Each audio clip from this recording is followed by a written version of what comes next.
এক বিশাল জঙ্গলে, যা খতরনাক জেভিন পাখিতে ভরা ছিল, অলি চুপচাপ সেই এলাকা দিয়ে যাওয়ার চেষ্টা করছিল। সে নিজের শরীরকে লুকানোর জন্য একটি শুকনো পাতার সাহায্য নিয়েছিল। কিছুই পদক্ষেপ চলেছিল যে একটি পাখির নজর তার ওপর পড়ে যায়। সে চড়িয়ার আগে তার ওপর ঝাঁপিয়ে পড়ে এবং নিজের পাঞ্জা দিয়ে তাকে কুচলানোর চেষ্টা করতে থাকে। এই ভাগদৌড়ের মাঝে অলিকে নিজের পুরনো সময় মনে পড়তে লাগে। বাচ্চাবেলায় অলি সবসময় খুব জিজ্ঞাসু ছিল, নতুন নতুন জিনিস খোঁজা এবং অনুসন্ধান করা তার ফিতর্ত ছিল। একবার তো সে নিজেই ড্রাইভিং এর জিনিস জুড়ে তৈরি করে নিয়েছিল এবং নদীর গভীরতায় পৌঁছে গিয়েছিল, যেখানে সে নানা ধরনের প্রাণীর সাথে দেখা করেছিল। কিন্তু যখন তার মুখোমুখি এক বিশাল মাছের সাথে হয়, তখন তার বাবা সময়মতো এসে তাকে বাঁচিয়ে বাড়ি নিয়ে যায়। তখন জানা যায় যে অলির প্রজাতির নাম পুকু। বাড়ি পৌঁছতেই পরিবারের লোকেরা তাকে খুব বকাবকি করে যে একা কেন ঘুরছিল। তারপর কালু দাদা তাকে সেই এলাকার একটি পুরনো গল্প শোনায় যাতে অলি বুঝতে পারে এখানে কতটা বিপদ আছে। গল্পটা ছিল যে অনেক আগে একটি ভয়ঙ্কর নেকড়ে এসেছিল যে জঙ্গলের সব প্রাণীদের মারতে শুরু করে দিয়েছিল। চারদিকে ভয় ছড়িয়ে পড়ে গিয়েছিল। তখন সেই উপত্যকায় কিছু বিশাল প্রাণী আসে যাদের দ্বিজ বলা হতো। তারা প্রাণীদের একটি জাদুকরী চকচকে গাছ উপহার দেয়। সেই গাছের সাহায্যে প্রাণীরা যে কোনো অন্য প্রাণীর রূপ নিতে পারত এবং এর মাধ্যমে তারা একটি শক্তিশালী জোট তৈরি করে। কিন্তু সেই খারাপ নেকড়ে সেই জাদুকরী জিনিস চুরি করে নেয় এবং তার মাধ্যমে তার শরীরে আগুন তৈরি করার শক্তি পেয়ে যায়। এই নতুন শক্তি দিয়ে সে কিছু দ্বিজকে শেষ করে দেয় এবং বাকিদের পাহাড় ধসিয়ে সেই এলাকা থেকে তাড়িয়ে দেয়। আর আবার প্রাণীদের জীবন ভয় এবং আতঙ্কে ভরে যায়।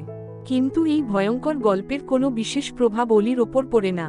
পরিবার তাকে নিয়ে পুকু গ্রামের ভ্রমণে বের হয় এবং তাকে উৎসব সম্পর্কে জানায়। এই বছর ফসল ভালো হয়েছিল, তাই সবাই উদযাপন করছিল। তখনই অলির নজর একটি উড়ন্ত পাখির ওপর পড়ে এবং সে তার পিছনে পিছনে জঙ্গলে চলে যায়। সেখানে সে একটি ফুলকে নিজে নিজে নড়তে দেখে। কাছে গিয়ে সে জানতে পারে যে সেটি একটি ছোট জেভিন পাখি। অলির তার ওপর দয়া হয় এবং সে তাকে গাছের ফল ভাঙতে শেখানোর চেষ্টা করে। কিন্তু এতে সেই পাখি খুব ভয় পেয়ে যায় এবং জোরে জোরে চিৎকার করতে থাকে। দেখতে দেখতে আকাশে ডজন ডজন বড় জেভিন পাখি চলে আসে। কালু দৌড়ে এসে তার ছেলেকে নিয়ে লুকিয়ে পড়ে এবং দুজন দেখে যে পাখিরা ফল খুব পছন্দ করেছে।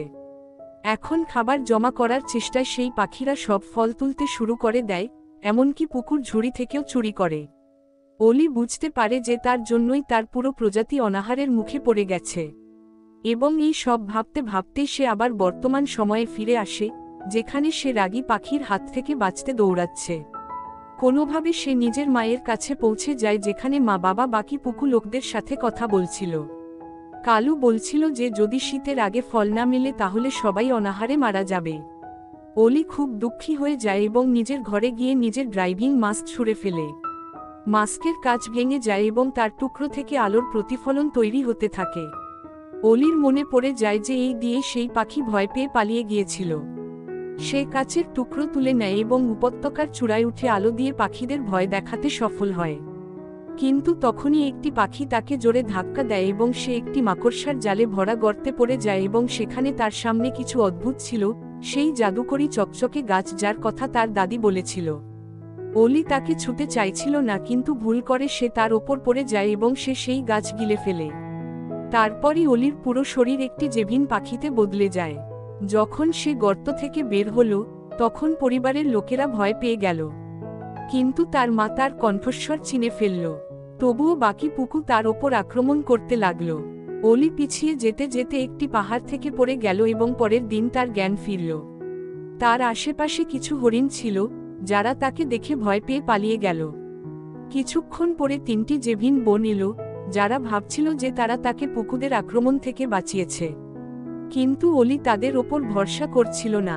আইভি নামের বোনটি বোঝালো যে সে তাকে নদীর ওপার থেকে নিয়ে এসেছে এবং তাদের কাছে জেভিনের পাহাড় খুব কাছেই। অলি চিন্তিত ছিল এবং বুঝতে পারছিল না যে সে তাদের ভাষা কিভাবে বুঝতে পারছে। তখনই খারাপ নেকড়ের আসার আওয়াজ শোনা গেল। আইভি তাড়াতাড়ি অন্য প্রাণীদের গোবর অলির শরীরে মেখে দিল যাতে তার গন্ধ লুকানো যায়। তিন বোন সেখান থেকে চলে গেল এবং অলি ঝোপের মধ্যে লুকিয়ে রইল, যতক্ষণ না নেকড়ে শিকার খুঁজতে খুঁজতে চলে গেল। পরে যখন অলি ঝিলে গিয়ে স্নান করতে গেল, তখন তার দেখা হলো গুগলের সাথে, সেই একই বিশাল মাছ যার সাথে সে ছোটবেলায় দেখা করেছিল। গুগল বলল যে সেই এলাকায়ও তেমন একটি জাদুকরী গাছ দেখা গেছে। অলি সেই গাছ খুঁজতে বেরিয়ে পড়ল এবং আইভি তার পিছু নিল। অলি বলল যে সে আবার পুকু হতে চায়। আইভি সাহায্য করার কথা ভাবল এবং নিজেই গাছ খুঁজে নিয়ে এল, কিন্তু সেটাকে ছোঁয়া মাত্র সে নিজেই পুকুতে বদলে গেল। এখন দুজন একে অপরের ওপর খুব চিৎকার করতে লাগল। এই ঝগড়ার মধ্যে আইভি জানতে পারল যে অলি সেই পুকু বাচ্চা, যে তার পুরো ঝাঁককে পাহাড় থেকে ভয় দেখিয়ে তাড়িয়ে দিয়েছিল। তারপর অলির মনে গুগলের কথা এল। গুগল বলল যে আরও গাছ খুঁজতে হলে তাদের সেই 4টি বিশাল প্রাণীর জায়গায় যেতে হবে, যাদের নেকড়ে একসময় ধ্বংস করেছিল। সবচেয়ে কাছের গাছটি উপত্যকার বড় ঝর্ণার কাছে ছিল। দুজন সেখানে যাওয়ার জন্য রওনা দিল। পথে তারা একটি নেকড়ের বাচ্চাকে দেখল এবং লুকিয়ে পড়ল। কিন্তু তখনই 3টি বড় নেকড়ে তাদের খুঁজে পেল এবং ভয়ঙ্কর দৌড়ঝাঁপ শুরু হয়ে গেল। একটি অন্ধকার গুহায় ঢুকে তারা নিজেদের প্রাণ বাঁচাল, কিন্তু গুহার ভিতর ছিল রুট স্নেক অর্থাৎ বিষাক্ত সাপ ভর্তি। অলি আইভিকে পুকুর তীক্ষ্ণ ঘ্রাণশক্তি ব্যবহার করতে শেখালো এবং দুজন কোনোভাবে অন্য পাশে বেরিয়ে এল। কিন্তু নেকড়েরা সাপগুলোকে জাগিয়ে দিল এবং আবার দৌড় শুরু হলো। শেষে তারা একটি পাথর থেকে পড়তে লাগল। তখনই অলি প্রথমবার উড়তে শিখল। সেই রাতে যখন দুজন বিশ্রাম নিচ্ছিল, আইভি বলল যে যখন সে ছোট ছিল তখন একটি পুকু বাচ্চা তাকে ফল তুলতে শিখিয়েছিল, যার ফলে তার পুরো প্রজাতি সেই দুর্ভিক্ষ থেকে বেঁচে গিয়েছিল। অলি চুপ হয়ে গেল। সে বুঝতে পারল যে সেই বাচ্চাটি আসলে সে নিজেই ছিল। পরের দিন দুজন ঝর্ণার কাছে পৌঁছালো, যেখানে একটি দ্বিজোর দেহ ছিল, কিন্তু সেখানে নেকড়েদের আস্তানা ছিল। গুগলও সেখানে পৌঁছালো এবং সাহায্য করার কথা বলল। সে বলল যে সে তার পুরো জীবন একা কাটিয়েছে, সেও একটি গাছ চায় যাতে সে রূপ বদলে তাদের সাথে থাকতে পারে। গুগল অভিনয় করল যে সে পানির বাইরে পড়ে গেছে, যাতে নেকড়েদের মনোযোগ অন্যদিকে চলে যায়। অলি এবং আইভি ভিতরে ঢুকে পড়ল, কিন্তু গাছটি শুধু একটি ছিল। আইভি বলল তাকে দিতে যাতে সে জেভিন হয়ে উড়ে সাহায্য করতে পারে, কিন্তু অলি না করে দিল। তখন সে প্রকাশ করল যে সেই পুকু বাচ্চা, যে আইভিকে ফল তুলতে শিখিয়েছিল। আইভি বিশ্বাসই করতে পারছিল না। অলি বোঝালো যে তার লোকদের জীবন এর ওপর নির্ভর করছে। যদি সে খাবার বাঁচাতে না পারে, তাহলে পুকু প্রজাতি শেষ হয়ে যাবে। এই তর্কের মধ্যে দুজন আবার নেকড়েদের নজরে পড়ে গেল। দৌড়াতে দৌড়াতে দুজন সেই গাছের ওপর পড়ে গেল এবং মাছে পরিণত হয়ে পানিতে পড়ে গেল। তখন আইভি বুঝতে পারল যে জাদুকে নিয়ন্ত্রণ করা যায়, যে প্রাণীর নাম বলা হয় সেই রূপ নেওয়া যায়। কিন্তু অলি এখনও রাগ করছিল। গুগল অলিকে বোঝালো যে একা চলা সবচেয়ে খারাপ জিনিস। ধীরে ধীরে দুজনের পুরনো স্মৃতি ফিরে এল এবং তারা মেনে নিল যে তারা যা ভুল করেছে, ভালো উদ্দেশ্যে করেছে। পরের গন্তব্যে একটি বড় ঝর্ণার ওপর অনেক গাছ ছিল। তিনজন মিলে মাছের রূপ নিয়ে স্রোতের বিপরীতে উপরে উঠতে লাগল। মাঝপথে পাথরের ভালুক তাদের ওপর আক্রমণ করল। ঠিক তখনই ওপর থেকে নেকড়ের দলও এসে গেল এবং তাদের একটি বাচ্চা পিছলে পড়তে লাগল। অলি তার বন্ধুদের বলল তাকে ধরতে এবং সে নিজে মাছের রূপ নিয়ে লাফিয়ে সেই বাচ্চাটিকে বাঁচিয়ে আনল। নেকড়েদের নেতা তাদের সাহস দেখে চলে গেল। তিনজন ওপরে পৌঁছাল। খুশিতে আইভি এবং অলি তাদের আসল রূপে ফিরে এল। তারপর গুগলকে জিজ্ঞেস করল সে কি হতে চায়, এবং গুগল যা বলল তা সবাইকে অবাক করে দিল। সে বলল, আমি আগুনের নেকড়ে হতে চাই। গুগল গাছটি ছুল এবং সে সেই ভয়ঙ্কর আগুনওয়ালা নেকড়েতে পরিণত হল, যে এই উপত্যকার সবচেয়ে বড় শত্রু ছিল। সত্য সামনে এল। বহু বছর আগে একটি দ্বিজ সেই নেকড়েকে একটি গাছের সাহায্যে মাছে পরিণত করে ঝিলে বন্দি করেছিল। এই সমস্ত বছর সে সুযোগের অপেক্ষায় ছিল এবং এই দুজনকে নিজের মোহরা বানিয়ে নিয়েছিল। সে বলল যে সে পুরো উপত্যকা থেকে প্রতিশোধ নিতে চায়, কারণ ছোটবেলায় তার নিজের পরিবার তাকে ছেড়ে দিয়েছিল।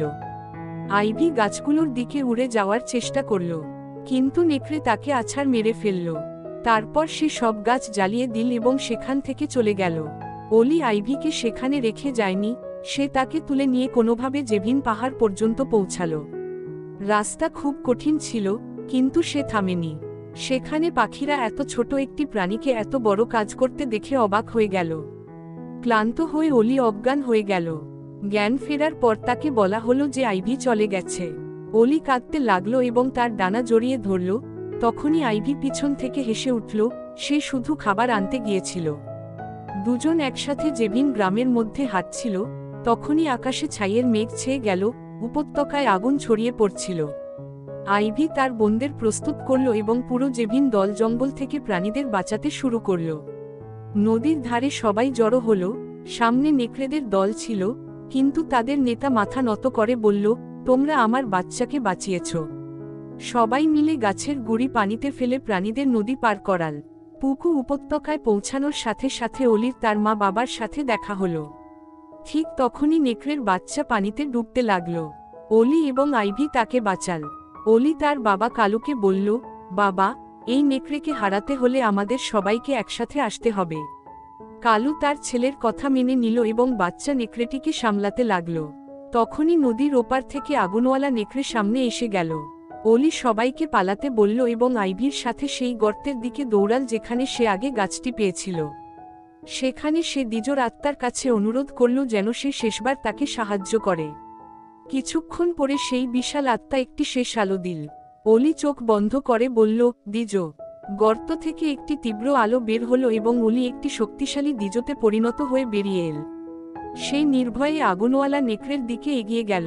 আইভি নেকড়েকে দূরে ছুঁড়ে ফেলল এবং দ্বিজো তার ওপর অনেক পানি ঢেলে তার আগুন নিভিয়ে দিল। তারপর আইভি গুগলকে আবার মাছ বানানোর জন্য গাছ ছুঁড়ে দিল, কিন্তু নেকড়ে সেটি পুড়িয়ে দিল। নেকড়ে আবার উঠে দাঁড়ালো এবং গাছে আগুন লাগিয়ে দিল। দ্বিজো পিছিয়ে যেতে বাধ্য হল। নেকড়ে বলল, এবার কোথায় যাবে? হ্রদে ডুবে মরবে। কিন্তু অলি হার মানল না। সেই শিকড় দিয়ে নেকড়ের পা বেঁধে দিল এবং নিজের ভারী শরীর দিয়ে বাঁধ ভেঙে দিল। নেকড়ে পানিতে পড়ে গেল এবং গভীরতায় ডুবে গেল। আইভি চিৎকার করতে লাগল, অলি, অলি, কিন্তু সে কোথাও ছিল না। উপত্যকায় আবার পানি প্রবাহিত হতে লাগল, কারণ নেকড়ের বানানো বাঁধ আর ছিল না। আইভি পুকুদের মা বাবার কাছে ক্ষমা চাইল, সে ভেঙে পড়েছিল। কিছু সময় পরে উপত্যকা আবার সবুজ হয়ে উঠল এবং প্রাণীরা মিলেমিশে থাকতে লাগল। একদিন আইভি এবং পুকুদের একটি জোড়া খাবার সংগ্রহ করছিল, তখন সামনে কিছু বিশাল আকৃতি দেখা গেল। দ্বিজোরা ফিরে আসছিল। আইভি দেখল যে একটি দ্বিজো একটি ছোট প্রাণীকে নিয়ে আসছে, সে ছিল অলি। আইভি উড়ে গিয়ে তাকে জড়িয়ে ধরল, তুই বেঁচে আছিস কিভাবে? অলি বলল যে দ্বিজোরা তাদের গাছের শক্তি দিয়ে তাকে আবার জীবিত করেছে। তারপর এক মুহূর্ত দেরি না করে অলি তার মা বাবার কাছে দৌড়ে গেল। তিনজন একে অপরকে জড়িয়ে ধরল। এখন থেকে তারা সবাই একসাথে একটি পরিবারের মতো থাকতে পারবে। তাহলে বন্ধুরা, এটাই ছিল এই ফিল্মের পুরো গল্প। কমেন্টে বলো কেমন লাগলো। ভিডিও ভালো লাগলে লাইক করো এবং এমন আরও মুভি রিক্যাপের জন্য চ্যানেল সাবস্ক্রাইব করতে ভুলো না।